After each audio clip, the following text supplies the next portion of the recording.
The first civilization to take Africans out of this continent were the Arabs. And they took Africans from the eastern coast.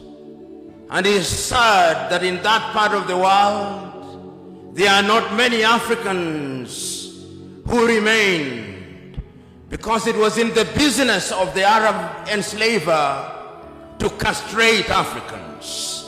We never say that, but we must say it because it is historically significant.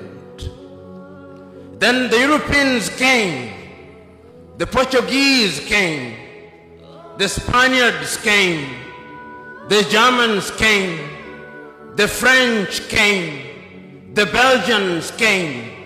Africa became the hunting ground for the European colonizers, and we were the spot. We built, our ancestors built the United States of America. Our ancestors built Europe. And when slavery had lost its shine and sheen, the Europeans abolished it. But they replaced it with yet another pernicious enterprise, the colonization of Africa. The Europeans sat in Berlin, in Germany, in 1884, and they looked at the map of Africa and parceled it out. The British had their share, the Germans had their share, and Tanzania or Tanganyika was their share, as was Rwanda and Burundi. The Spaniards were Johnny-come-latelys in the arena, and they got little Equatorial Guinea and Southwest Africa. The French were here, the Portuguese were here, and we were colonized. This time round, they did not take us away.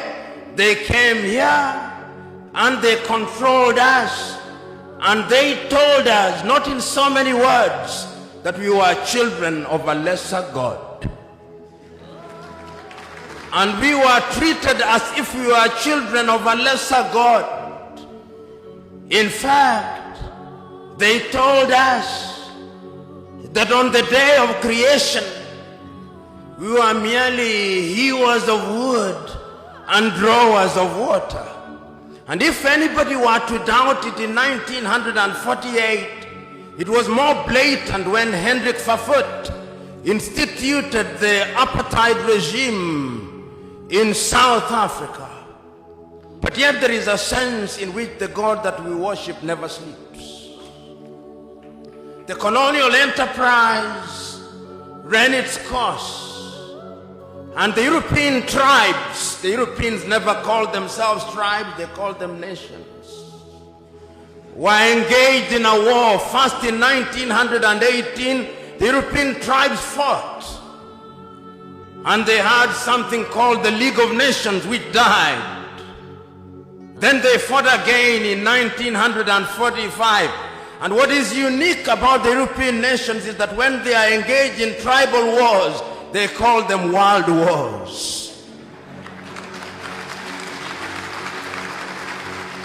So there was another war between 1945, 1939 and 1945, and after that a new kid on the block, the United States of America, took the lead in saying that colonialism was something that was undesirable. But at that time, Africans were never quiet. Those who had been taken out had already started agitating. Many of us here will remember Marcus Garvey, of whom Bob Marley says, Garvey was a buffalo soldier in the heart of America.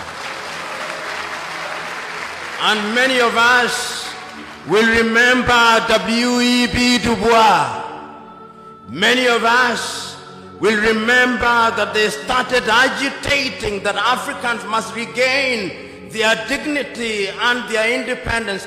And indeed, in 1847, in Liberia, a small group of Africans were brought back in Monrovia, and Liberia became the first independent black nation in the continent of Africa. So soon thereafter in Sierra Leone, they also created yet another colony. But Africa was colonized, except Ethiopia, which they tried to take in 1938 and exiled Professor Dr. Haile Selassie, and unfortunately they were defeated, as you remember, in the Battle of Adwa. Africa can defeat European tribes. This history is necessary that we are able to appreciate the freedom that we gained. So that Garvey came, W.E.B. Du Bois came, but there was another crop after the 1940s who had had the advantage of European education. And there were people in Europe also who are beginning to recognize that indeed equality was necessary. And this was not anything new. In 1776 in the United States of America, the American state sitting in Philadelphia in the United States of America declared unto themselves that all men are born equal, that they are endowed by their Creator with certain unalienable rights, that among those are life, liberty, and the pursuit of happiness. A few years later in France, after the revolution, they also recognized that we were to be equal, so that the colonized nations which had now taken Africans thought that they were safe. They had taken Leopold Sédar Senghor from Senegal to Paris, and they thought that they were creating a little Frenchman. Little did they know that they were creating somebody who would want to overthrow them. They took Félix Houphouët-Boigny from Côte d'Ivoire, and they thought that they were creating somebody who would be subservient to them. They took Ahmed Sékou Touré and Modibo Keïta, and they thought they were safe. Little did they know that they were creating the future leaders and agitators against French colonization. And it did not stop there. The Portuguese also took Agostinho Neto and Amilcar Cabral and Eduardo Mondlane to Lisbon. Little did they know that those individuals would be the catalyst that would be necessary in the process of decolonization. The British also had their fair share. They took others. They took Mwalimu Kambarage Nyerere, Hastings Kamuzu Banda, Kenneth David Kaunda, and many others to the United Kingdom, Jomo Kenyatta. Little did they know that those would be the individuals who sometimes later, and in Ghana, of course, they took the Osagyefo, Kwame Nkrumah, and in Nigeria they took Dr. Nnamdi Azikiwe, Abubakar Tafawa Balewa, and Sir Ahmadu Bello, the Sultan of Sokoto. There is a sense, therefore, in which these individuals started recognizing that having been enslaved, having been colonized, we now had to liberate ourselves. And the agitation started, and Kwame Nkrumah and his Ghana acquired independence in 1957. And I still can hear Kwame Nkrumah through the vicissitudes of time saying in Accra, Ghana, that Ghana is free and will never be colonized again. But the freedom of Ghana means nothing if the rest of Africa is not free. I can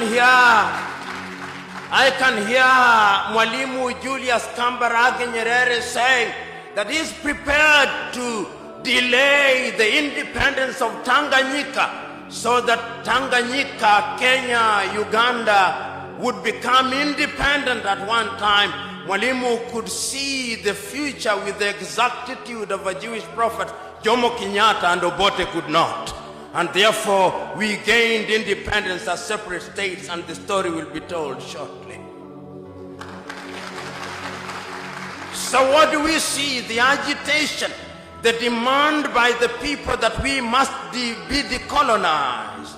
And why is it that we were asking that we must be decolonized? Why is it that we were demanding that we must regain our independence? Because Throughout the ages, it was always the divine plan that men must be masters of their destiny. And when we gained our independence, the leaders of the day were eloquent as they were clear that the reason why we were asking to be independent is because we wanted to take charge of our affairs. We wanted to be the governors. We wanted to have our young men and women acquire education. We wanted to control the production of our food through agriculture. We wanted to build our infrastructure. We wanted to improve the quality of the lives of our people by improving their health. We wanted to eliminate poverty. We were clear on what we wanted, and this message was as clear in West Africa as it was clear in East Africa, as it was clear in Central Africa, as it was clear in Northern Africa. So that if you listen to Kwame Nkrumah, it's as if you'd listen to Agostino Neto. And if you listen to Neto, it's as if you'd listen to Samora Moses Machel. And if you listen to Ahmed Ben Bella in the Maghreb, it's as if you'd listen to Patrice Emery Lumumba.